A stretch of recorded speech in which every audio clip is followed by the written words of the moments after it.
Have you ever had a burning issue that you really want management to take heed to and address, but you don't know how to?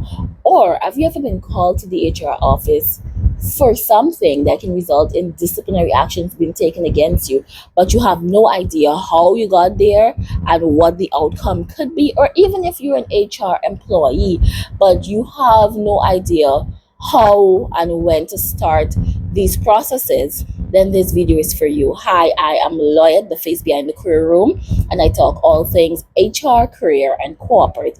In today's video, we're going to be talking all about the differences between grievance procedures and disciplinary procedures. The thing is, a lot of persons tend to mix the two up, so let's separate it. Firstly, grievance procedures deals with the employee. If you have a grievance with the company, with a fellow staff member, with your supervisor, whatever the case may be, that is referred to as a grievance. Or other person say, I have a complaint that I would like to make. So grievance procedures are the steps that you as the employee can take to seek redress. On the other hand, disciplinary procedures are the steps that the company takes to deal with breaches, whether it be behavioral breaches or conduct wise, whatever the case may be. Usually, if the company is going to deal with a matter that may result in disciplinary actions being taken against an employee, that company should have a disciplinary policy that lists what is the company's expected standard of behavior. Again, the company should have a policy that states explicitly what is expected of the employee, and if that expectation is not met, or if the employee breaches anything listed within, then that employee can be subject to disciplinary action being taken against them. In order to get to the disciplinary action, there must be a disciplinary procedure that guides it. So grievance handling, employee, disciplinary policy, and procedure, employer difference. For the grievance handling, it is a great step that the employer should also have written. Again, for your grievance handling or your grievance procedure, it should be listed in the handbook somewhere so your employees know exactly what are the steps that they need to take if they wish to lodge a grievance. For example, if you have a grievance, the first step you do is put it in writing. Once it's in writing, you take it to your immediate supervisor, and your supervisor should begin to investigate the matter. Your supervisor will need to alert the person with whom you've had the grievance with. That person can then put in writing their response to your complaint. If there are any witnesses, whatever, the supervisor will have to get that information together and investigate in order to put your grievance to rest.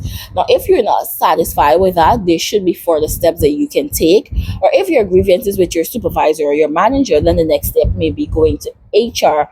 Please note that these steps may differ based on your company policy. So I suggest you read that to get a little bit more in-depth knowledge on how grievances at your workplace will be handled.